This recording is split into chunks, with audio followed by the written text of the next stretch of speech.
அஸ்ஸலாமு அலைக்கும் ஃப்ரெண்ட்ஸ். இது போல் நீங்கள் செய்யும்போது உங்களுக்கே கிடைக்காது, கடாயே காணாமல் போயிடும். அவ்வளோ டேஸ்ட்டாக இருக்கும். என்னன்னு பார்க்குறீங்களா? இதாங்க பாவக்காய். வாங்க அது எப்படி செய்யலான்னு பார்க்கலாம். அஸ்ஸலாமு அலைக்கும் ஃப்ரெண்ட்ஸ். வெல்கம் டு அனாமிகா சமையல். இப்போ ஒரு 3 பாவக்காய் எடுத்துருக்குன்னா, இதில் வந்து மேலே இருக்கிற இந்த முள் எல்லாத்தையும் நம்ம சுரண்டி எடுத்துடலாம். ரொம்ப எடுக்க வேண்டாம், லைட்டாக எடுத்தால் போதும்.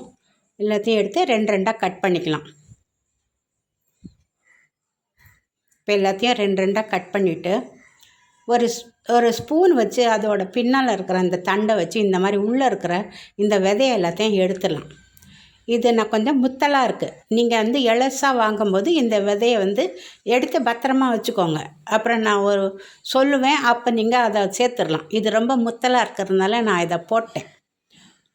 சில பாவக்காயில் நல்லா இலசாக இருக்கும். அது வந்து நீங்கள் போடக்கூடாது, குப்பையில் போடக்கூடாது. இதோடையே சேர்த்து சமைக்கணும். இது பார்த்து வச்சுக்கோங்க. இப்போ உள்ளே இருக்கிற எல்லாத்தையும் சுரண்டி எடுத்து விட்டுறலாம்.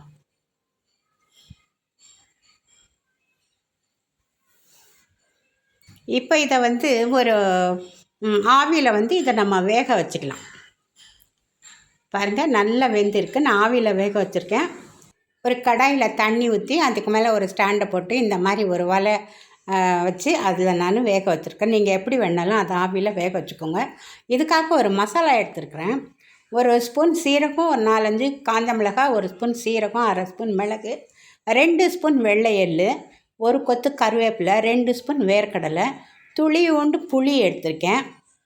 இப்போ இதை எல்லாத்தையும் நம்ம வெறும் கடாயில் நல்லா ரோஸ்ட் பண்ண போகிறோம்.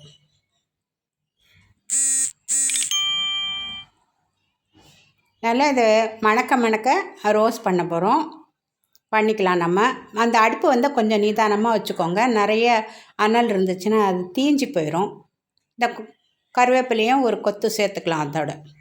இப்போ வேர்க்கடலை, தனியா, சீரகம், மிளகு எல்லாம் சேர்த்தாச்சு. இப்போ இதை ஒரு வறுத்து விட்டுக்கலாம்.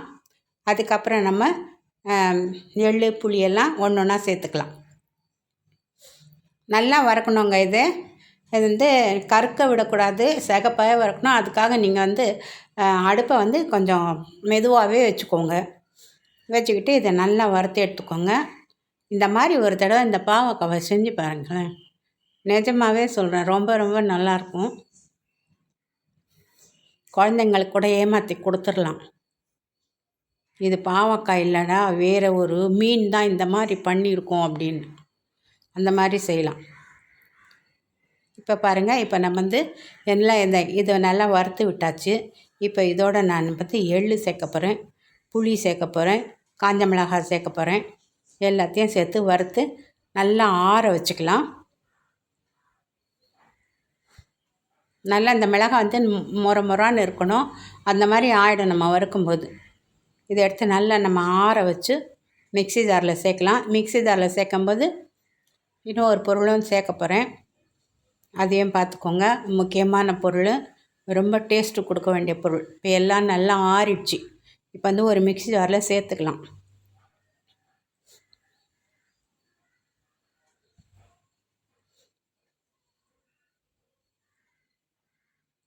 பாருங்க, இப்போ இது நல்லா வெந்திருக்கு. சரியா? இப்போ நம்ம அடுப்பை ஆஃப் பண்ணி எடுத்துடலாம். எடுத்து இதையும் ஆற வச்சுக்கலாம். இப்போ இதை மிக்ஸி ஜாரில் போட்டாச்சு.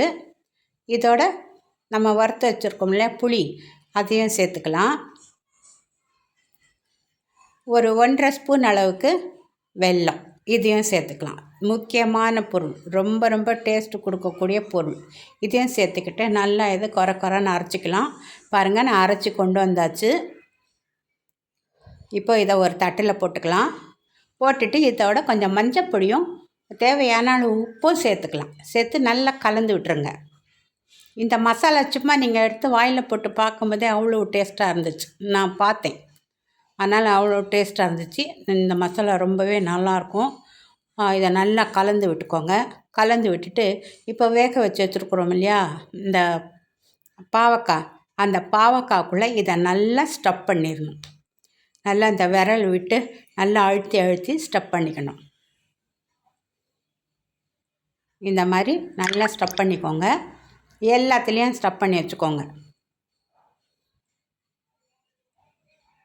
இந்த நீங்கள் அழுத்தி வச்சா தான் அது நம்ம வறுக்கும்போது அந்த மசாலா வந்து எண்ணெயில் விழாமல் இருக்கும்.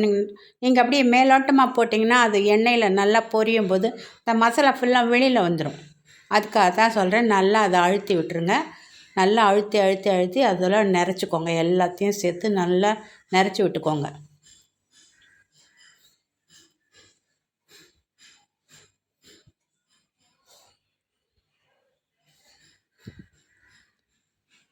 நல்லா இதை எல்லாத்துலேயும் போட்டுருங்க. போட்டு இதை ஒரு 5 நிமிஷம் வச்சுருங்க. அப்போ அந்த நல்லா அது வெந்திருக்கிற பாவக்காவுக்குள்ளே இந்த காரம் உப்பு எல்லாம் சேர்ந்து ரொம்ப நல்லா ஊறி அது நல்லா அப்சர்வ் பண்ணிக்கும். அது மாதிரி ஒரு 5 நிமிஷம் அதை விட்டுருங்க. அப்படியே விட்டுட்டு அப்புறம் நம்ம எண்ணெயில் போட்டு பொரிக்க போகிறோம். இப்போ முதல்ல இது எல்லாத்தையும் ஸ்டப் பண்ணிக்கலாம். உங்களுக்கு நான் குபேர பூஜை பற்றி சொல்கிறேன்னு சொன்னேன்ல, அது ரொம்ப பெருசாக இருக்கும். கொஞ்சம் கொஞ்சம் சொன்னாலும் நீங்கள் மறந்துடுவீங்க. எப்படி சொல்கிறது, நான் வந்து லைவில் சொல்லலாமான்னு நினைக்கிறேன். நீங்கள் சொல்லுங்கள், லைவில் சொல்லணும்னா சொல்கிறேன்.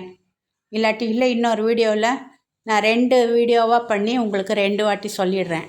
ஏன்னா அது அந்த அந்த பதார்த்தங்கள் அது செய்கிற விதம், அந்த என்ன சொல்கிறது, அந்த கும்பம் அவங்க எப்படி அரேஞ்ச் பண்ணாங்க, அந்த கும்பத்தை யார் அரேஞ்ச் பண்ணி கொடுத்தாங்க, அதெல்லாம் நான் சொல்கிறேன். அது அவங்க வந்து அந்த தங்கத்திலேயே அந்த குடம் வச்சுட்டு இருந்தாங்க. அந்த குடத்துல தான் அந்த மஞ்சள் துணியை போட்டு, அந்த மஞ்சள் துணி கூட அந்த அம்மாவுக்கு மடிக்க வரல. என்னையை கூப்பிட்டு தான் அதை மடிக்க சொன்னாங்க. இதை வந்து முக்கோணமாக மடிங்க அப்படின்னு. அவங்களுக்கு தமிழே வராது. அவங்களுக்கு தெரிஞ்சதெல்லாம் தெலுங்கு, இங்கிலீஷு, ஹிந்தி 3 தான் அவங்களுக்கு தெரியும். தமிழ் ஒரு வார்த்தை கூட தெரியாது. இன்ஷா அல்லாஹ் அங்கே மறுபடியும் உங்களுக்கு நான் சொல்கிறேன் இந்த குபேர பூஜையை பற்றி. இப்போ இந்த பாவக்காய் சமையலை பார்த்துக்கோங்க. இந்த சமையல் ரொம்ப நல்ல சமையல். கவனமாக செஞ்சு சாப்பிடுங்க. உடம்புக்கு ரொம்ப நல்லது. இதை போட்டிருக்கிற பொருள் கூட ரொம்ப ரொம்ப நல்ல பொருட்கள். இதை பாருங்கள். இப்போ ஒரு பக்கம் இதை நல்லா பிரட்டி விட்ருங்க. நல்லா சுருட்டி சுருட்டி இதை வேக வச்சுருங்க. இந்த மசாலாலாம் அதில் நல்லா ஒட்டிக்கும். இந்த பக்கம் அந்த பக்கம் நல்லா பிரட்டி விட்டுட்டு அப்புறமா என்ன பண்ணணும், இதை வந்து அப்படியே கவுத்து விட்டுறணும். இந்த மசாலா இருக்குது பாருங்கள், அது அந்த எண்ணெயில் போன மாதிரி இதை கவுத்து விட்டுறணும். கவுத்து விட்டுட்டு அது ஒரு 3-4 நிமிஷம் வெந்தால் போகிறோம். அந்த மசாலா நல்லா வெந்து ரொம்ப ரொம்ப ரொம்ப சரியான ஒரு ருசியில் இருக்கும். இப்போ பாருங்கள், இதை நல்லா நான் கவுத்து விட்டுறேன் பாருங்கள் எல்லாத்தையும். இப்படி கவுத்து விட்டும்போது அது நல்லா வெந்துடும். உள்ளே இருக்கிற மசாலா இந்த எண்ணெயோடு சேர்ந்து நல்லா வெந்து சூப்பரான ஒரு சுவையில் இருக்கும். இது ஒரு 4-5 நிமிஷம் வச்சு அதை நல்லா நீங்கள் வேக வச்சு எடுத்துடலாம். நம்ம பார்க்கும்போதே தெரியும் அது நல்லா வெந்திருக்குன்னு. கொஞ்சம் இந்த மசாலா வந்து கொஞ்சம் கருகின மாதிரியே நீங்கள் இது பண்ணிக்கோங்க. அதாவது அடுப்பு கொஞ்சம் நிதானமாகவே வச்சு இந்த மாதிரி பண்ணிக்கோங்க. அடுப்பு ஃபுல்லாக வச்சிட்டிங்கன்னா ரொம்பவே கருத்து போயிடும். அந்த மாதிரி வேண்டாம். லேசாக அது கருப்பு வந்துச்சுன்னா போகிறோம். இப்போ மிச்சம் கொஞ்சோண்டு மசாலா இருக்குது. இந்த மசாலா வந்து அப்படியே மேலே தூவி விட்டுடலாம். இதோட நல்லா கோட்டிங் ஆகிட்டு இந்த எண்ணெயில் பிரண்டு, இதை நீங்கள் பாவக்காய்ன்னே சொல்ல முடியாது, அவ்வளோ டேஸ்ட்டாக இருக்கும். நீங்கள் என்ன செஞ்சு பாருங்கள், கண்டிப்பாக செஞ்சு பாருங்கள். இதை பாவக்காய்ன்னு யாருமே சொல்ல மாட்டாங்க.